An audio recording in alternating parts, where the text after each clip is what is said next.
I'm in a silver and blue state of mind. Welcome back to the 8 and 88 podcast, your direct line to the architecture of modern sports. It's the summer of 2026, and the tectonic plates of both the NBA and the NFL are shifting simultaneously. The LeBron James era in Los Angeles is officially over, and out in Frisco, the Dallas Cowboys are flying into training camp wrapped in absolute financial chaos. Two historic franchises undergoing total systemic reboots, Hank. If people thought the Lakers were going to wallow in a post-superstar depression, they haven't been paying attention to Rob Pelinka and JJ Redick. They just pulled off a flawless, mathematically sound pivot. But the Cowboys? They are playing a completely different, dangerous game with their books. We are breaking down both blueprints today. Let's start on the hardwood with our executive audit, Tactical Rebirth, the Post-LeBron Lakers. Rob Pelinka walked away from a top-heavy dual superstar model to build an analytical ecosystem explicitly engineered around a prime 26-year-old Luka Dončić and Austin Reaves. Dwayne, run through the ledger. Welcome to the Los Angeles Lakers off-season audit. We'll break down the executive transaction ledger and assign grades. Every move is analyzed for its strategic impact. Let's look at the big fish first. The Walker Kessler sign and trade. The Lakers landed Kessler from Utah on a 4-year, $130 million deal, surrendering unprotected firsts in 2031 and 2033, plus pick swaps in 2028 and 30. It's a premium asset price, but look at the logic. He's a premier rim protector who matches the Dončić-Reaves timeline perfectly. He missed almost all of last season with that torn shoulder labrum, playing only 5 games, but his defensive tracking is completely elite. Exactly.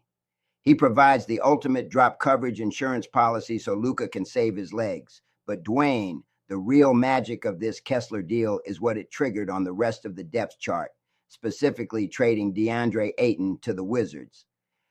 I give this move an A+. Man, Pelinka handled this like a grandmaster. Just days ago, Ayton shocked a lot of people by opting into his $8.1 million player option. Now, on paper, an $8 million former number 1 pick looks like greater value. But think about the locker room architecture. Ayton spent all of last season starting 72 games and anchoring the 5 spot. The second you hand Walker Kessler a $130 million bag to be your future, Ayton becomes an expensive, disgruntled backup. That is a toxic locker room disaster waiting to happen. It's addition by subtraction, but with real return. Pelinka immediately flips Ayton and 2 future seconds to DC for Jaden Hardy. They completely ducked the ego collision, cleared out the positional logjam, and brought in a 24-year-old bucket getter who already has built-in, seamless on-court chemistry with Luka from their Dallas days. Absolute masterclass in asset management. Now let's address the wing rotation, because this is where the spreadsheet warriors are going to clip our audio. The Lakers may let Rui Hachimura walk in free agency and executed the Sandro Mamukelashvili signing at 4 years, $52 million. I grade this at an A-. Look, I already know the comment section is going to blow up. Rui was a certified catch-and-shoot god last year in the playoffs. He averaged 17.5 points over 10 games and shot an ungodly 56.9% from beyond the arc against Houston and OKC. He kept the Lakers alive when the rest of the roster was banged up. People are going to ask, are the Lakers crazy for letting an elite stretch 4 walk? They aren't crazy, Hank. They're disciplined. Rui's playoff run was an all-time hot streak, but he was on an expiring $18.3 million deal and hunting for a massive multi-year max or near max extension on the open market. If Pelinka matches that hyperinflated number based on a 10-game sample size, the Lakers instantly redline their cap space and anchor themselves to the first apron hard cap.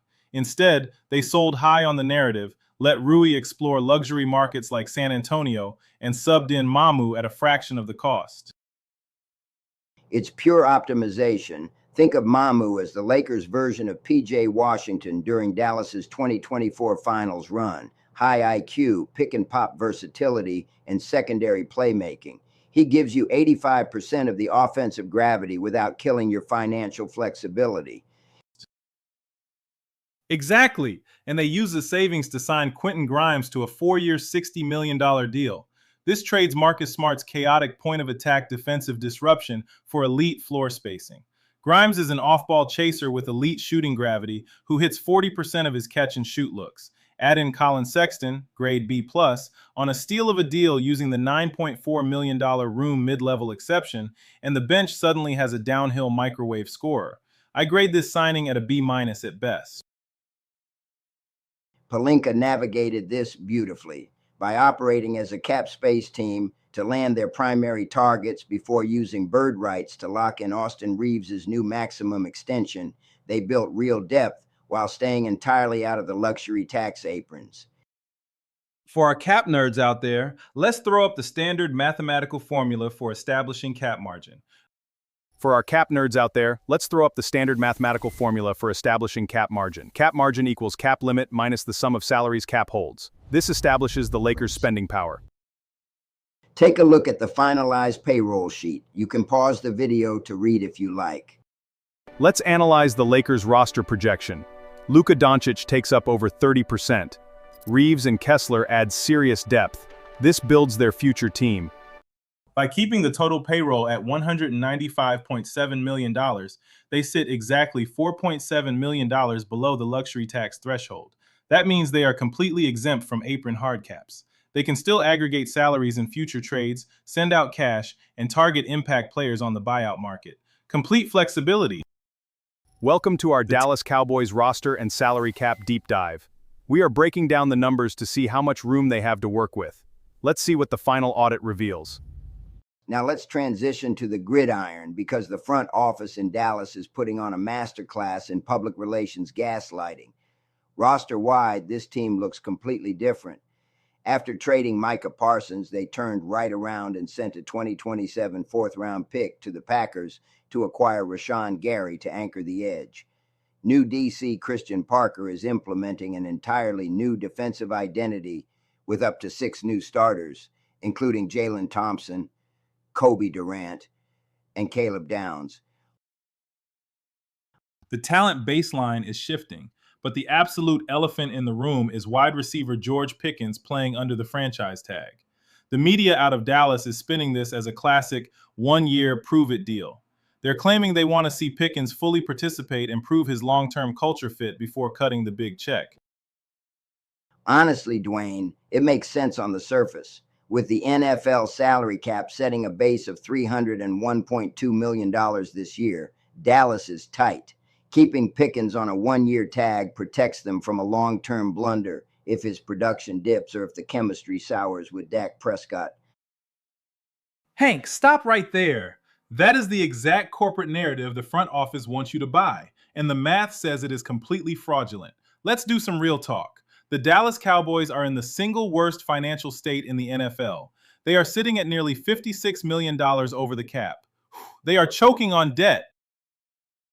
Right, which is exactly why they can't afford to hand Pickens a massive multi-year extension with $100 million in guarantees right now.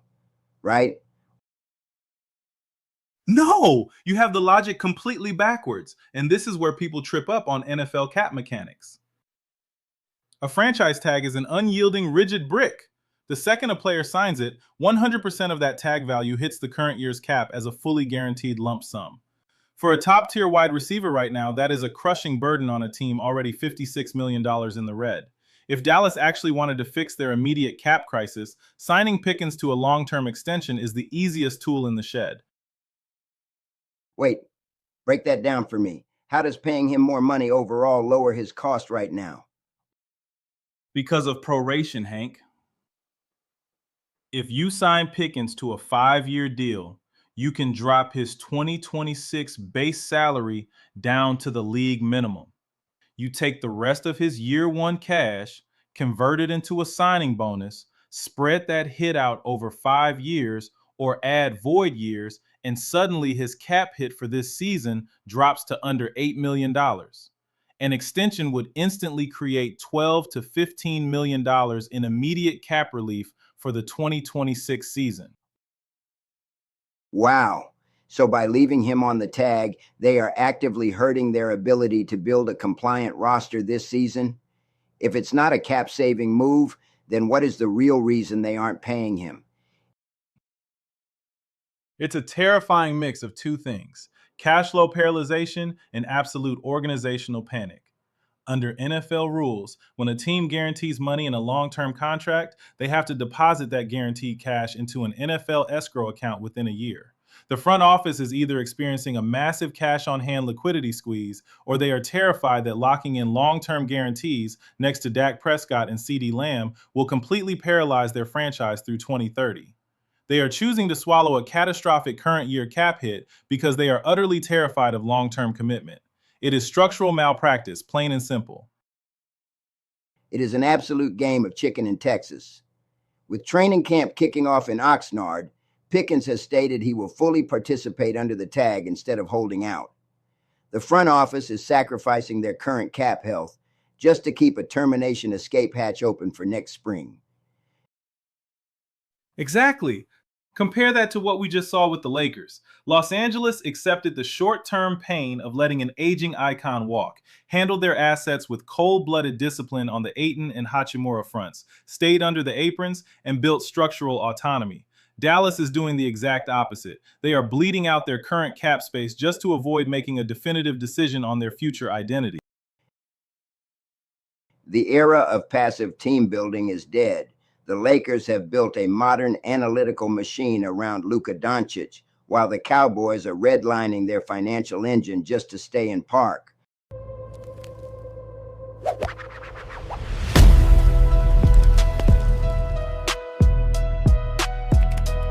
Definitive decision on their future identity. Look, I need to look directly into the camera for this one, because some of Lakers Nation is absolutely losing its mind right now. It is the summer of 2026, and LeBron James has officially closed the book on his time in Los Angeles.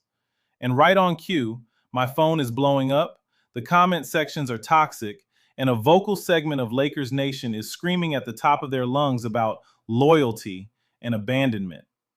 People are acting like he just walked out on a family dinner without paying the bill. If you are one of those fans sitting in your feelings right now, feeling bitter, feeling left out in the cold, while the front office reboots the machine around Luka and Austin Reaves, I'm going to do something rare. I'm going to validate you. Your feelings are real. It hurts to watch the greatest player of a generation walk away, especially when it feels like the finality of an era hits you like a truck. You look at the roster turnover, you look at the grueling transition ahead, and you feel like the ship was deserted. I get it. That's sports. It's emotional. But today we are doing a mandatory reality check on this podcast.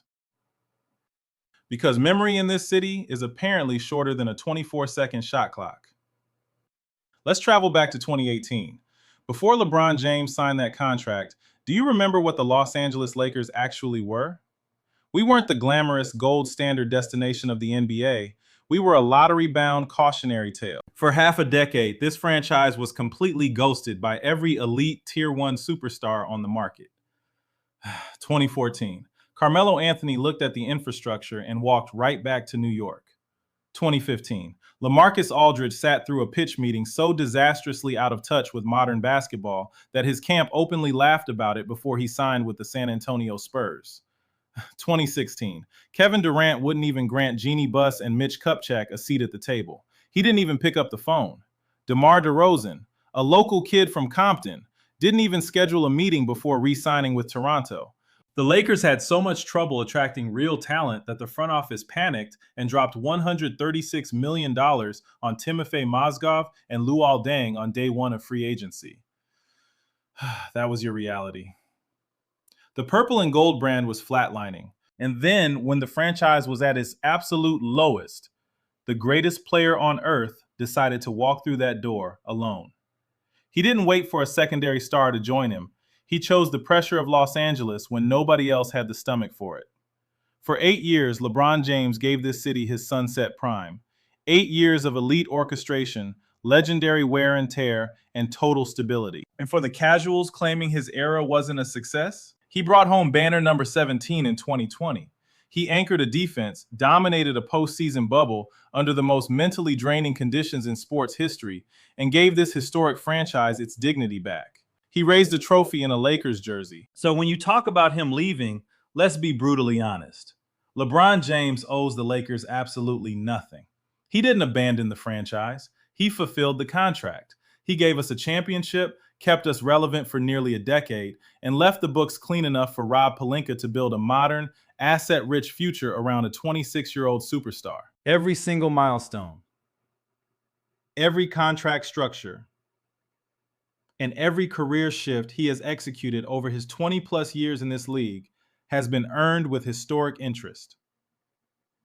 If he wants to spend his final years playing where he wants, how he wants, and with whoever he wants, he has more than earned that autonomy. You can be sad that it's over. You can be anxious about the reboot, but you should respect the 8 years of absolute professionalism he laid down on that floor. He brought the Lakers back from the dead.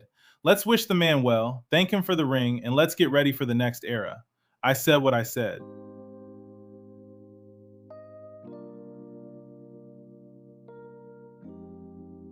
Welcome to Hank's Hall of Fame Minute. Look, Dwayne and I firmly believe in giving people their just due, whether that feedback is overwhelmingly positive or brutally negative. Today, the spotlight is burning directly on Jerry Jones. Now, if we are being fair, over the last decade of NFL drafts, the Dallas Cowboys have actually done better than many teams in consistently adding talent to the roster, but they've also had their fair share of absolute disappointments. I went back through the transaction ledger to review the 10 worst draft choices this franchise has made. Let's look at exactly how many seasons these guys lasted, how their tenures came to a crashing halt, and where they are today. Taco Charlton from the 2017 draft class lasted only 2 seasons under the star before the team waived him. Today, his journey has come full circle back to Texas, where he's putting his hand in the dirt for the UFL's Dallas Renegades. Morris Claiborne from 2012 managed to survive 5 seasons in Dallas before the front office let him walk away for nothing in free agency.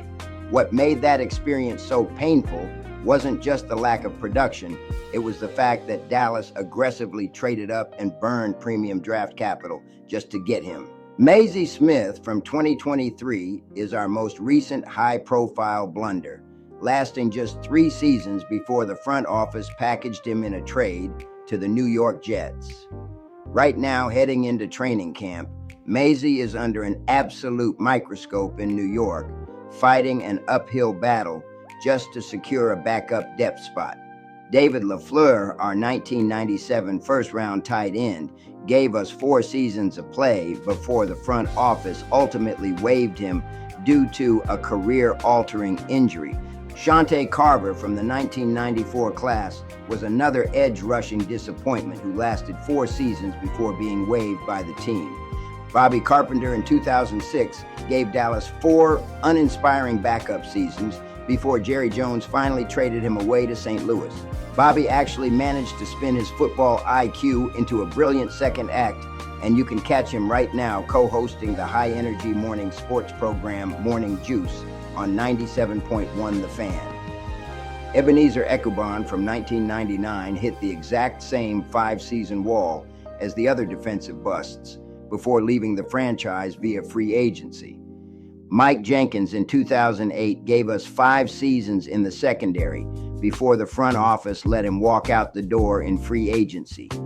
Felix Jones, also drafted in 2008, spent 5 seasons as a change-of-pace running back before his tenure ended and he left in free agency. Greg Ellis from the 1998 draft is the lone outlier here, lasting an incredible 11 full seasons and playing 176 games before he was eventually released by the team. Now, I want to be perfectly clear about Greg Ellis. The man wasn't a bad pick by any stretch of the imagination. He wasn't an all-pro, but 84 career sacks is an extremely solid NFL career. The catastrophic problem with selecting Greg Ellis is simply that he isn't Randy Moss. The entire universe, including Moss himself, knew that he was destined to wear the star in Dallas. Instead, Jerry Jones blinked, passed on him, and Moss went on to become a first-ballot Hall of Famer in 2018. Passing on that kind of historical greatness is a wound that never truly heals for a fan base. Jerry Jones has given us plenty of talent over the years, but when you look at how these 10 tenures ended, the execution was flawed from the jump.